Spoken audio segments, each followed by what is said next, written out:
Now that your husband is gone, maybe it's time you stop pretending this family still needs you, my daughter-in-law said as she lifted her coffee cup and smiled across the breakfast table. For a moment, I thought I had misunderstood her. At 68 years old, I had learned that grief could play tricks on the mind. My husband, Robert, had been gone for only 10 days. 10 days since I stood beside a polished oak casket in a small church outside Columbus, Ohio. 10 days since neighbors, friends, and relatives promised they would always be there for me. Yet there I was, sitting in my own kitchen, staring at the woman I had welcomed into my family 15 years earlier. Her name was Melissa. She wore a soft cream sweater, pearl earrings, and the same pleasant smile that convinced most people she was kind. My son Ethan sat beside her, quietly stirring his coffee. He didn't look at me. He didn't tell her to stop. He didn't defend me. The silence hurt more than the words. Outside, a cold spring rain tapped against the windows. The maple tree Robert planted 20 years ago swayed gently in the wind. Everything looked familiar, but nothing felt the same anymore. I folded my hands in my lap and forced myself to stay calm. Throughout my life, I had been the person who kept peace in the family. I organized holiday dinners. I remembered birthdays. I watched grandchildren when parents needed help. I never imagined I would become an inconvenience so quickly. Melissa leaned back in her chair. You shouldn't take it personally, she said. It's just that Ethan and I have been discussing the future. The future. Such a harmless word. Yet something about the way she said it made my stomach tighten. Ethan finally raised his eyes. There was guilt in them. Maybe even regret. But he still said nothing. I glanced around the kitchen. The yellow curtains I had sewn myself. The antique clock Robert restored during retirement. The family photographs lining the shelves. Every inch of that room held memories. Memories of laughter, arguments, Christmas mornings, and summer cookouts. Memories that apparently meant less to some people than I had believed. I see, I replied quietly. My voice surprised even me. It sounded steady. Stronger than I felt. Melissa seemed disappointed by my reaction. Perhaps she expected tears. Perhaps she wanted an argument. Instead, I stood and carried my empty cup to the sink. The rain continued outside. Behind me, I could feel them exchanging glances. They thought they understood the situation. They thought grief had made me weak. They thought a widow with silver hair and aching knees would simply accept whatever came next. What they didn't know was that Robert had spent the last year of his life preparing for possibilities neither of us wanted to imagine. As I stared through the kitchen window at the rain-soaked backyard, I remembered the final promise he made to me. And for the first time since his funeral, I realized that my story was not ending. It was only beginning. After Ethan and Melissa left that morning, the house felt larger than usual. Not empty exactly, just unfamiliar. I stood by the kitchen window for a long time, watching rainwater collect along the edge of the patio Robert had built with his own hands nearly 20 years earlier. He used to joke that every good home needed a place where people could sit together and talk. Looking at it now, I realized how long it had been since anyone had truly talked to me. Over the next few days, little things began to change. They were small enough that an outsider might never notice. Ethan stopped calling before coming over. Melissa began speaking about the house as if it already belonged to someone else. One afternoon, I overheard her discussing renovation ideas in the living room. She talked about removing the built-in bookshelves Robert loved and replacing them with something more modern. Another day, she casually mentioned converting my sewing room into a home office. Each comment landed softly, but together they formed a picture I could no longer ignore. They were imagining a future that did not include me. I tried to stay busy. Every morning I made coffee, watered the flowers near the front porch, and straightened rooms that did not need straightening. The routine gave structure to days that otherwise felt uncertain. Yet everywhere I looked, memories followed me. Robert's reading chair remained beside the fireplace. His favorite baseball cap still hung near the mudroom door. Sometimes I caught myself expecting to hear his footsteps in the hallway. Then reality returned, quiet and cold. Late Thursday afternoon, I climbed the stairs to our bedroom and opened the cedar chest at the foot of the bed. Inside were old photographs, letters, and keepsakes collected across 42 years of marriage. I ran my fingers across faded envelopes addressed in Robert's handwriting. Beneath a stack of photo albums, I found a small leather folder I had not seen in months. My heart skipped slightly. I recognized it immediately. During Robert's final year, he had become unusually organized. He labeled documents, updated records, and insisted on keeping certain papers together. At the time, I assumed it was simply his way of preparing for retirement plans we would never get to enjoy. Sitting on the edge of the bed, I opened the folder carefully. Inside were copies of financial records, legal documents, and several handwritten notes. One note caught my attention. It was short, written in the neat block letters he used whenever something was important. If circumstances change, trust the documents, not the stories. I read the sentence twice. Then a third time. A strange feeling settled over me. Not fear. Not sadness. Clarity. For weeks, grief had clouded every thought. But now I began noticing details I had overlooked. The nervous glances Ethan exchanged with Melissa. The sudden interest they showed in property records. The way conversations stopped when I entered a room. By the time evening arrived, I understood something important. Robert had anticipated problems long before I did. And whatever he had prepared was waiting for me to discover it. As darkness settled outside the bedroom windows, I closed the folder gently and placed it beside me. For the first time since the funeral, I felt something stronger than loss. I felt ready to learn the truth. The following Monday, I drove across town to meet the one person Robert had trusted with every important decision during the last decade of his life. Martin Hayes had been our attorney for years. He knew our finances, our property records, and most importantly, he knew Robert. His office sat on the second floor of a red brick building near the courthouse. The waiting room smelled faintly of coffee and old books. As I sat there, clutching the leather folder on my lap, I felt the same nervous anticipation I used to feel before parent-teacher conferences when Ethan was a child. Some part of me already knew I was about to hear something significant. Martin greeted me warmly and led me into his office. He looked older than I remembered, but his steady voice had not changed. After a few moments of polite conversation, I handed him the folder. He adjusted his glasses and carefully reviewed the documents. The longer he read, the more serious his expression became. Finally, he leaned back in his chair. "Robert expected you might need these someday," he said quietly. A chill moved through me.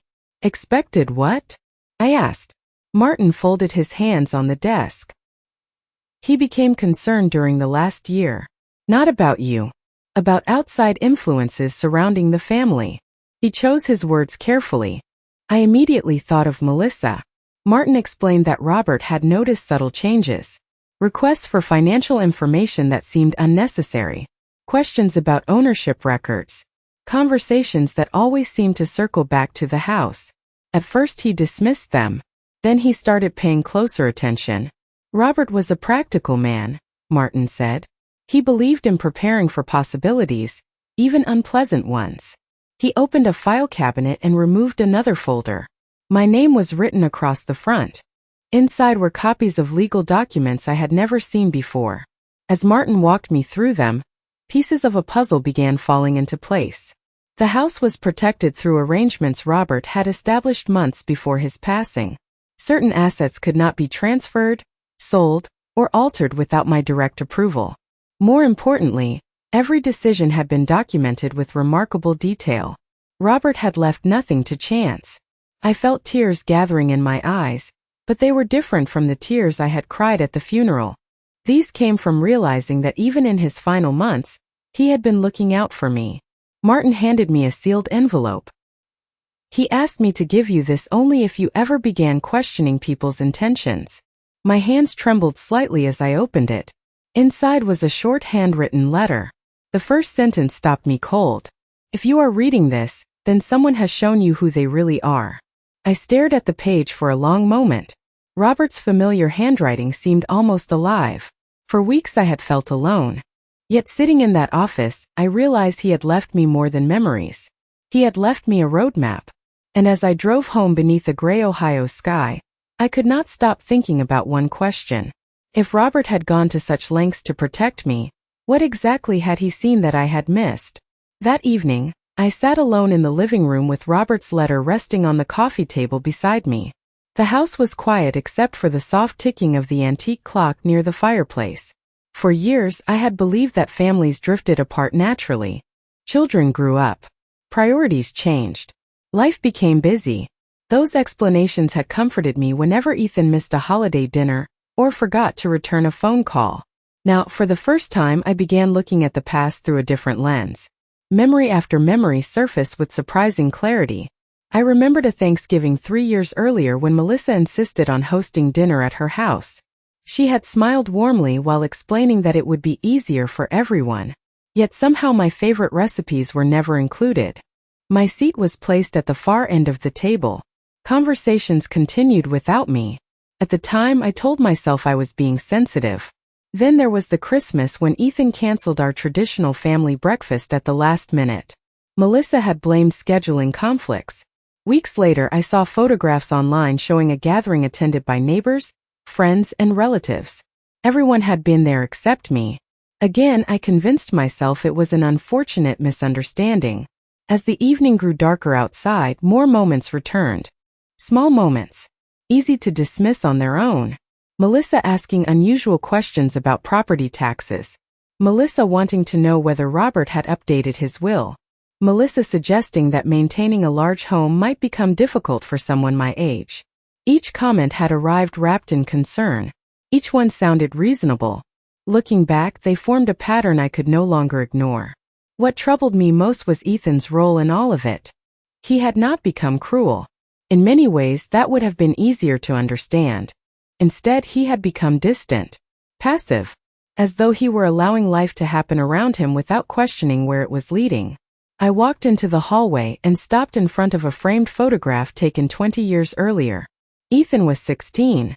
Robert stood beside him at a high school baseball game, both of them smiling beneath the summer sun. I touched the edge of the frame gently. Robert always believed Ethan had a good heart. So did I. Deep down I still did. Which meant someone had been shaping the narrative around him for a very long time. My eyes drifted toward the staircase. Suddenly I remembered something else. About 8 months before his passing, Robert had returned home from lunch with an unusually serious expression. He never explained what had happened, but that evening he spent hours reviewing paperwork in his study. At the time I thought it was related to investments. Now I wondered if it had been something entirely different.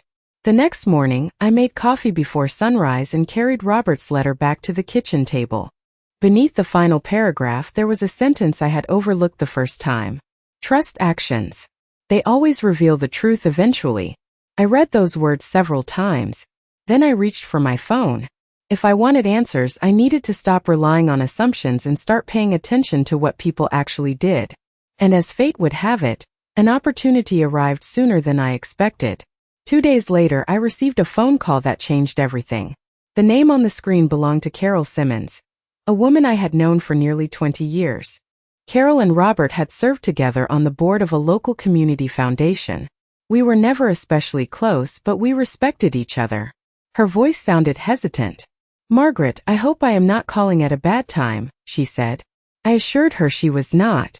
There was a pause before she continued. "There is something I think you should know." An hour later, we met at a small cafe near downtown. Rain clouds hung low over the city, and the air carried the scent of wet pavement. Carol stirred her tea for several moments before speaking. About 9 months ago, Robert asked me to sit in on a meeting with him. My heart immediately began beating faster. Carol explained that Robert had requested a private conversation after a foundation event. During that meeting, he had shared concerns about increasing pressure surrounding his financial affairs. He never accused anyone directly. That was not his style. Instead, he described situations that made him uncomfortable. Questions about ownership documents. Requests for information that seemed unusually specific. Discussions about future inheritance plans. As Carol spoke, I felt the pieces connecting. Did he mention names? I asked quietly. Carol nodded. Only once. She looked directly at me. He mentioned Melissa. The cafe suddenly felt smaller. Carol quickly added that Robert had never spoken with anger. If anything, he sounded disappointed. He believed certain conversations were influencing Ethan in ways that worried him. More importantly, he feared family relationships were becoming tied to expectations about money and property. Carol reached into her purse and removed a folded sheet of paper. He gave me this in case you ever needed confirmation that your instincts were not wrong. It was a copy of meeting notes written in Robert's handwriting. The date matched the period when he had become unusually focused on organizing documents. Several observations were listed in neat, careful lines. One sentence stood out immediately. If pressure increases after I am gone, Margaret must never feel alone. My vision blurred slightly as I read those words. Carol placed her hand gently over mine. Robert cared about protecting your peace more than protecting his assets, she said. That was always his priority. We talked for nearly an hour. By the time I left the cafe, I no longer felt uncertain. For weeks I had questioned my own judgment. I had wondered whether grief was making me suspicious. Now I knew otherwise. Robert had seen the warning signs long before I did. As I drove home, another memory surfaced. Several months before his passing, Melissa had repeatedly suggested that Ethan should become more involved in managing household decisions. At the time it sounded thoughtful, responsible even. Now it felt different. That evening I parked in my driveway and noticed a familiar SUV sitting in front of the house. Ethan and Melissa had arrived unannounced again. Through the front window I could see them standing in the living room, examining something spread across the dining table. For the first time, instead of walking in and pretending everything was normal, I stayed where I was. I watched quietly from the car. And what I saw next confirmed that Robert had been right all along. From the driver's seat, I remained perfectly still. The dining room lights were on, and through the front window I could clearly see papers spread across the table. Melissa stood with her arms folded while Ethan leaned over the documents. Neither of them realized I was outside watching. After a minute, Melissa pointed toward the hallway leading to Robert's study. Ethan shook his head. She spoke again. Even from that distance, I could recognize the frustration in her expression. Finally, I stepped out of the car and walked toward the house. By the time I opened the front door, both of them had moved away from the table. The papers were stacked neatly as if nothing unusual had happened. "Mom," Ethan said with obvious surprise, "we did not know you were out." I smiled politely and set my purse on the kitchen counter. "I can see that." Melissa recovered quickly. She always did. "We were just discussing ways to help you organize things," she said. "There is so much paperwork after a loss." The explanation sounded reasonable. It always sounded reasonable. That was her gift. Yet now I noticed details I once ignored. The way she answered questions directed at Ethan. The way she positioned herself between him and difficult conversations. The way she constantly framed her own goals as concern for someone else. I glanced at the papers on the dining table. Property tax records. Utility statements. Insurance documents. None of them had any reason to be reviewing those files without me. "That was thoughtful," I said calmly. "But next time, please wait until I am home." An uncomfortable silence followed. Ethan looked embarrassed. Melissa looked irritated. The difference mattered. We sat in the living room for a while, making small talk that felt increasingly artificial. Then Melissa brought up the subject I had been expecting. "Have you given any thought to downsizing?" she asked. There it was again. The same topic. The same carefully packaged concern. Months ago, I would have answered defensively. This time I simply asked a question.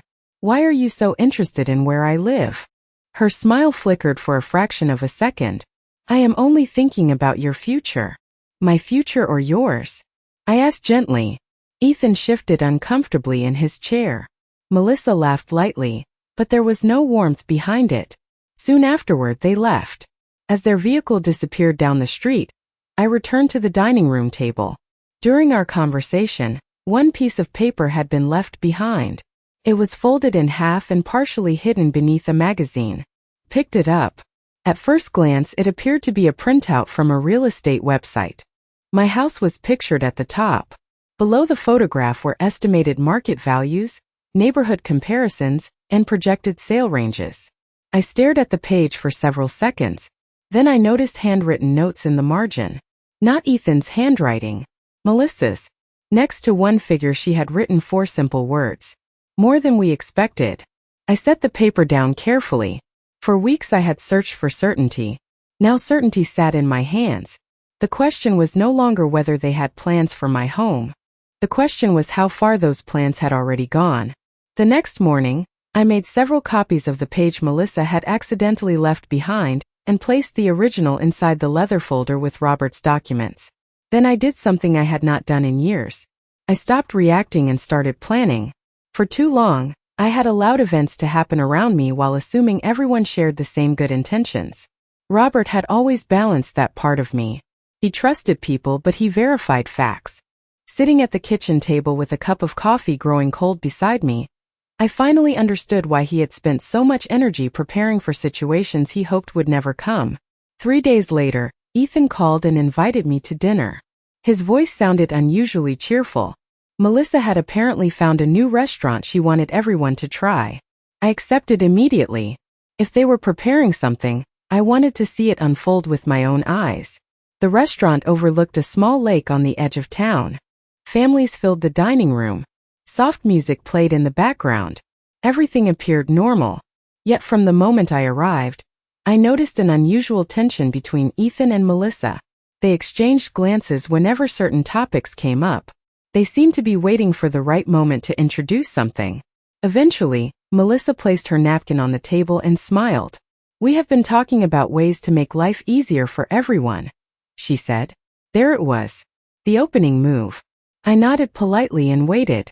She explained that maintaining a large property could become stressful. She talked about convenience, safety, and reducing responsibilities. Every sentence sounded carefully rehearsed. Ethan remained mostly silent. Occasionally he added a comment supporting her suggestions, but his enthusiasm felt forced. Then Melissa produced a glossy brochure from her purse. It advertised a luxury retirement community located about 40 miles away. The photograph showed manicured lawns, smiling residents, and elegant dining rooms. She slid it across the table toward me. "Just something to consider," she said. I looked at the brochure without touching it. Then I looked at Ethan. "Whose idea was this?" I asked. He hesitated. That hesitation told me everything. Melissa answered before he could speak. "We both think it could be a wonderful option." I smiled gently, the same way Robert used to smile when he already knew the answer to a question. "Interesting," I said, "because I recently learned that my current home is apparently worth more than expected." Melissa froze for the briefest moment. It lasted less than a second. Most people would never have noticed it. I did. Ethan looked confused. Melissa quickly recovered and asked what I meant. I simply took a sip of water and changed the subject. The rest of the evening felt different. Their confidence had cracked slightly. For the first time they were unsure how much I knew. As I drove home beneath the fading colors of a spring sunset, I realized the balance of power was beginning to shift. They believed they were guiding the conversation. In reality, they had just revealed far more than they intended. The following week, Martin called and asked whether I would be available for a meeting regarding several administrative matters Robert had arranged before his passing. His tone was casual, but I understood immediately that the timing was important. We scheduled the meeting for Friday afternoon. Word must have traveled faster than I expected because 2 days later Ethan appeared at my front door. He arrived alone. That alone was unusual. For years, most conversations seemed to pass through Melissa before reaching me. We sat in the kitchen and for a while he talked about ordinary things. Work, traffic, home repairs, the weather. Eventually the silence between subjects became too large to ignore. "Mom," he said carefully, "have you been speaking with Martin lately?" I looked up from my coffee cup. "Why do you ask?" He hesitated. Melissa heard there might be some legal meetings coming up. There it was. Not concern. Not curiosity. Information gathering. I answered truthfully. "Yes. There are a few things your father organized that need to be reviewed." Ethan nodded slowly. His shoulders relaxed, but not completely. Something was still bothering him. For a moment I saw the boy he used to be. The teenager who hated disappointing people. The young man who always tried to keep everyone happy. I wondered how long he had been caught between his own instincts and someone else's expectations. Before leaving, he stood near the doorway and looked around the house. "Dad really loved this place," he said quietly. "He did," I replied. "That is one reason he protected it." Ethan looked surprised. Not alarmed. Just surprised. Then he gave a small nod and left without another question. Friday arrived with bright sunshine and unusually warm temperatures for early spring. When I entered Martin's office, several folders were already waiting on the conference table. He greeted me warmly and began reviewing documents one by one. Some concerned financial accounts. Others involved charitable contributions Robert had arranged. Then Martin opened a folder I had never seen before. Inside was a detailed estate memorandum prepared less than 6 months before Robert's passing. As Martin explained its contents, I felt a mixture of sadness and admiration. Robert had anticipated nearly every possible complication. More importantly, he had documented his reasoning. One section addressed the house specifically.